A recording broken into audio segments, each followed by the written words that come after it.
नमस्कार, capital TV का खास शो राहुल का अग्निपथ देख रहे हैं आप और मैं आपके साथ प्रिया बिष्ट। राहुल गांधी इन दिनों चुनाव प्रचार में थोड़ा ज्यादा एक्टिव नजर आ रहे हैं, वहीं पुराने वादे और नए दावे करते नजर आ रहे हैं। मध्य प्रदेश में कांग्रेस की जीत की बात भी कर रहे हैं, लेकिन इसी बीच राहुल गांधी के सामने एक नई मुसीबत आ गई है। नेशनल हेराल्ड मामले में राहुल और सोनिया को फिर से ईडी का समन भेजा जाने वाला है। पिछले दिनों कांग्रेस के पूर्व कोषाध्यक्ष पवन बंसल से 2 दिनों तक ईडी ने पूछताछ की और अब सोनिया गांधी और राहुल को फिर से पूछताछ के लिए समन भेजने की तैयारी चल रही है। तो आज राहुल गांधी की नई मुसीबत पर बात करते हैं। चर्चा के लिए मेरे साथ स्टूडियो में मौजूद हैं कैपिटल टीवी के एग्जीक्यूटिव एडिटर राजीव जी। तो सर, आपका बहुत बहुत स्वागत है। धन्यवाद। तो राहुल गांधी के ऊपर ये क्या नई मुसीबत आ गई है? ये मुसीबतों का पहाड़ है जो पहले से रुका हुआ था कई समय से। पिछले साल पूछताछ हुई थी, लेकिन उस पूछताछ के बाद भी कई सवाल जो थे अनसुलझे रह गए थे। ये मामला आज का नहीं है, ये मामला 2012 का है, जब सरकार भारतीय जनता पार्टी की नहीं थी, प्रधानमंत्री नरेंद्र मोदी नहीं थे, बल्कि प्रधानमंत्री इन्हीं के थे, डॉक्टर मनमोहन सिंह। और उस समय डॉक्टर सुब्रमण्यम स्वामी ने एक याचिका दायर की कि जिसमें कहा गया कि किस तरीके से एक बड़ी कॉन्स्पिरेसी के तहत नेशनल हेराल्ड एजेएल ग्रुप को पूरी तरीके से सोनिया गांधी और राहुल गांधी ने अपने कब्जे में ले लिया। इन दोनों का शेयर 38% है उस यंग इंडियन प्राइवेट लिमिटेड में, जिस कंपनी को एजेएल का सारा शेयर ट्रांसफर किया गया है। ये बड़े घोटाले हैं और उसमें इन लोगों का पूरा परिवार फंसा हुआ है। साथ ही ऑस्कर फर्नांडिस भी थे और मोतीलाल वोरा भी थे।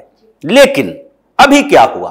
अचानक से फिर से नेशनल हेराल्ड का खुमार मीडिया में कैसे छा गया और अचानक से क्यों चर्चा होने लगी कि राहुल गांधी, सोनिया गांधी दोनों को फ्रेश समन भेजने की तैयारी ईडी कर रही है? इसके पीछे एक लंबी कहानी है।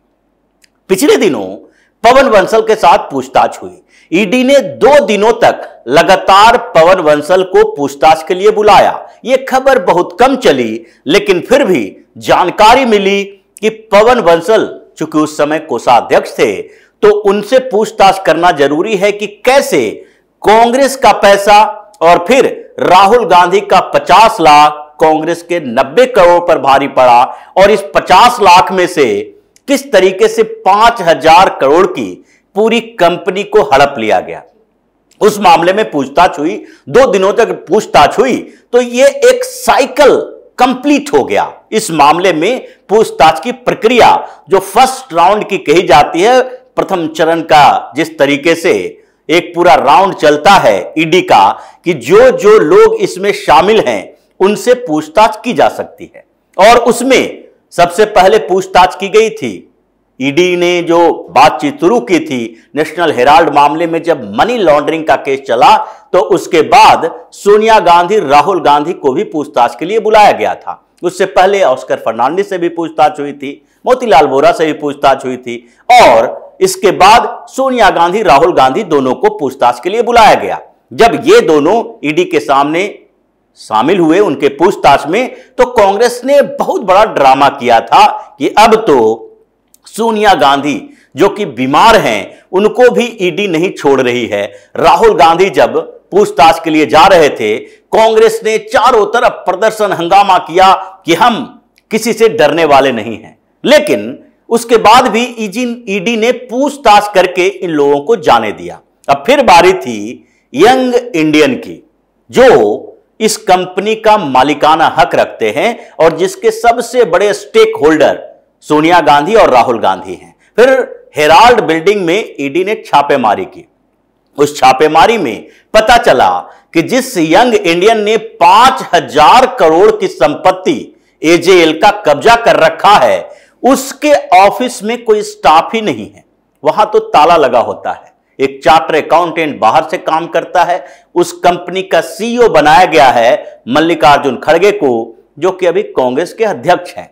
और उसके बाद वहां पर एकाध लोग काम करते हैं, वो भी रजिस्टर में। लेकिन इस छोटी सी कंपनी ने 5000 करोड़ रुपया जो एजेएल का था उसकी सारी प्रॉपर्टी पर कब्जा कर लिया। ये कब्जा करने की प्रक्रिया बड़ी कॉन्स्पिरेसी की तरफ इशारा करता है, जो कोर्ट ने भी कहा है कि यह सामान्य तरीका नहीं हो सकता, क्योंकि जैसे नेशनल हेराल्ड अखबार, नवजीवन अखबार निकलता था और एजेएल ग्रुप की हजारों करोड़ की प्रॉपर्टी थी, उसके पास पैसे की कमी हुई तो वो मार्केट से भी लोन ले सकता था, क्योंकि मॉर्टगेज के लिए उसके पास 5,000 करोड़ की मार्केट वैल्यू वाली प्रॉपर्टी थी। पंचकुला में, महाराष्ट्र में, पटना में, लखनऊ में 8-9 जगह पर इसकी बड़ी बड़ी बिल्डिंगें हैं और जिसके अभी मार्केट वैल्यू कम से कम 5,000 करोड़ के आसपास है। तो अगर इसे जरूरत थी तो ये किसी भी प्राइवेट बैंक से लोन ले सकते थे, लेकिन इस कंपनी ने उससे लोन नहीं लिया, क्योंकि दोनों जगह पर एजेएल में भी कांग्रेस के नेता थे और कांग्रेस पार्टी पूरी तरीके से सोनिया और राहुल गांधी के कब्जे में है।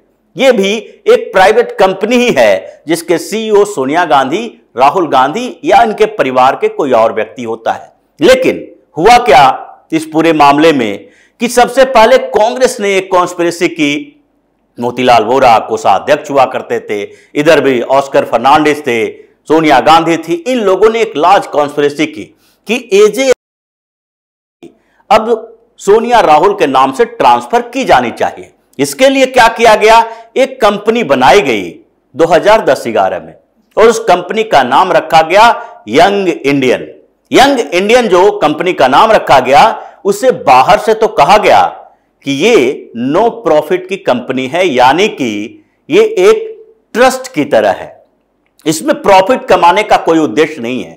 लेकिन बाद में जांच में पता चला कि ट्रस्ट या एनजीओ की तरह रजिस्ट्रेशन तो तब होगा जब आप कोई सोशल एक्टिविटी में पार्टिसिपेट करेंगे। वो कंपनी है जिसके स्टेक होल्डर हैं सोनिया गांधी, राहुल गांधी, 38% के, यानी 76% गांधी परिवार के पास, 24% का बंदरबाट किया गया, क्योंकि उन लोगों की भूमिका थी इस कंपनी को हड़पने देने के लिए गांधी नेहरू परिवार के सहयोग करने में। इसलिए 12% का शेयर मोतीलाल वोरा को और 12% शेयर जो दिया गया ऑस्कर फर्नांडिस को दिया गया।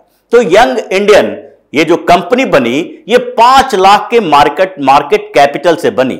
उसके बाद कुछ लोगों ने डोनेशन दिया, जिसकी जांच हो रही है अभी कि किन किन लोगों ने डोनेशन दिया। अब इस डोनेशन के साथ यह तय किया गया कि 90 करोड़ का लोन जो कांग्रेस से एजेएल ने लिया है, उसके बदले कांग्रेस को यह लोन लौटाएगा यंग इंडियन। और यंग इंडियन ने 50 लाख रुपए ट्रांसफर किए और 90 करोड़ का लोन माफ। 90 करोड़ का उधर लोन माफ हुआ, लेकिन एजेएल के सारे शेयर जो हैं, 9 करोड़ के करीब शेयर, 10 रुपए के हिसाब से जो 90 करोड़ में शेयर खरीदे गए, वो कांग्रेस के नाम से ट्रांसफर हो सकते थे। लेकिन इन लोगों ने क्या किया, यंग इंडियन के नाम से ट्रांसफर करवाया। मतलब 5,000 करोड़ में से 76% हिस्सेदारी सोनिया गांधी और राहुल गांधी की। अब यह पूरी की पूरी कॉन्स्पिरेसी कोर्ट के हवाले से चली। कोर्ट ने इशारा किया कि यह छोटी मोटी बात नहीं है, यह देखो कि कैसे कंपनी बनती है, दूसरे कंपनी को लोन देती है, फिर मनी लॉन्ड्रिंग का रास्ता तैयार होता है, फिर दूसरे कंपनी के पूरी प्रॉपर्टी पर यह कब्जा कर लेती है। लेकिन हुआ क्या कि इसमें जब ईडी की एंट्री हुई तो फिर पूछताछ का दौर शुरू हुआ। सोनिया गांधी, राहुल गांधी, मल्लिकार्जुन खड़गे, जब हेराल्ड बिल्डिंग में छापेमारी हुई तो मल्लिकार्जुन खड़गे को बुलाया गया, उनसे भी पूछताछ की गई। अब उसके बाद ये 50 लाख रुपया यंग इंडियन के खाते में कैसे आया, उसकी जांच की जाने लगी। तो फिर फंसे डीके शिव कुमार, जो अभी डिप्टी चीफ मिनिस्टर हैं कर्नाटक के। तो डीके शिव कुमार और उनके भाई जो सांसद है कर्नाटक से ही, डीके सुरेश, इन दोनों के खातों की जांच हुई, क्योंकि ये लोग भी राहुल गांधी, सोनिया गांधी के कंपनी के डोनर थे। इन लोगों ने भी पैसे दिए थे। डीके शिव कुमार के कंपनियों पर छापेमारी हुई, दिल्ली में उनके घर पर छापेमारी हुई, 3 अलग अलग प्रीमाइसेस पे छापेमारी हुई, 2.5 करोड़ रुपए कैश में पकड़े गए। डीके शिव कुमार से भी पूछताछ हुई, डीके सुरेश से भी पूछताछ हुई। अब यह पूरा का पूरा साइकिल कंप्लीट हो गया है लगभग, कि फर्स्ट राउंड की पूछताछ जो होनी थी, जिसको जो बोलना था वो सब बोल दिया कि ट्रांजैक्शन कैसे हुआ, कंपनी कैसे हड़पी गई, कैसे उस पर कब्जा किया गया। लेकिन इसके बाद क्या हुआ? अब पवन बंसल के साथ जो पिछले दिनों 2 दिन तक पूछताछ हुई, उस पूछताछ के बाद अब क्या करना है? अब तो सेकेंड राउंड का समन जारी करने का समय आ गया। मतलब अब फिर से राहुल गांधी को समन जाएगा, सोनिया गांधी को समन जाएगा, मल्लिकार्जुन खड़गे को समन जाएगा, क्योंकि अब इन लोगों के बयानों को एक दूसरे से क्रॉस चेक करने के लिए ईडी ने सवाल तैयार कर लिए हैं। अब इन सवालों में से जो नए सवाल निकलेंगे कि पवन बंसल ने क्या बोला, मल्लिकार्जुन खड़गे ने क्या बोला, डीके शिव कुमार और डीके सुरेश ने क्या बोला, और सोनिया गांधी राहुल गांधी ने दोनों अपनी बात कैसे रखी, इन सारे लोगों से पूछताछ में जो जानकारी निकली है, उन सारे जानकारियों को इकट्ठा किया गया है और उससे नए सवाल तैयार किए गए हैं कि पवन बंसल ने जो बोला वो मल्लिकार्जुन खड़गे उसको काट रहे हैं। और मल्लिकार्जुन खड़गे ने बोला कि हम इस कंपनी के सीईओ हैं, हमें तो बना दिया गया था, हम इससे काम धंधा, इसके ट्रांजैक्शन के बारे में जानकारी नहीं है, वो तो हमारे चार्टर अकाउंटेंट बताएंगे। अब यह बताया जाएगा कि जब सोनिया गांधी राहुल गांधी दोनों शेयर होल्डर हैं तो क्या उनको पता नहीं है कि चार्टर अकाउंटेंट नहीं बताता कि ये पैसे आ कहां से रहे हैं, ये पैसे जा कहां से रहे हैं? तो कई ऐसे सवाल हैं जो अनसुलझे रह गए हैं और ईडी को यह बताना है कि इन सारे लोगों के सवालों में से जो सवाल निकले हैं, अंतिम तौर पर 76% हिस्सेदारी वाले मां बेटे को इसमें जो भूमिका रही है, अचानक से 5,000 करोड़ 5 लाख रुपए का इन्वेस्टमेंट और 5,000 करोड़ की संपत्ति पर कब्जा, इन सवालों में इनकी जो भूमिका है उसके लिए फिर से समन भेजे जाने की तैयारी की जा रही है, ताकि अगली बार जब बुलाया जाए तो इनसे पूछा जाए कि आपने कहा था कि मोतीलाल वोरा देखते थे ट्रांजैक्शन को, वो तो अब है नहीं, लेकिन पवन बंसल जो कि ट्रेजरर रह चुके हैं कांग्रेस के, उन्होंने तो ये बात बताई है कि हम लोगों ने जो कांग्रेस की तरफ से लोन दिया था उसका यंग इंडियन से कोई लेना देना नहीं है। तो फिर कांग्रेस ने कैसे लोन माफ कर दिया आपके 50 लाख के बदले 90 करोड़ का?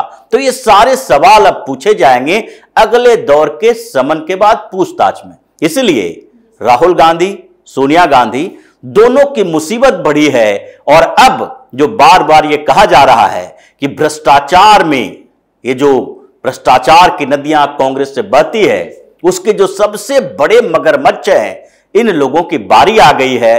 अब तिहाड़ में इनका इंतजार हो रहा है। धन्यवाद सर बातचीत के लिए। धन्यवाद। पिछले दिनों पीएम मोदी ने कहा कि अब भ्रष्टाचार की नदी में गोते लगाने वाले बड़े नेताओं की बारी है और फिर कुछ भ्रष्ट मुख्यमंत्री, मंत्री और नेताओं पर गाज गिरना शुरू हो गया।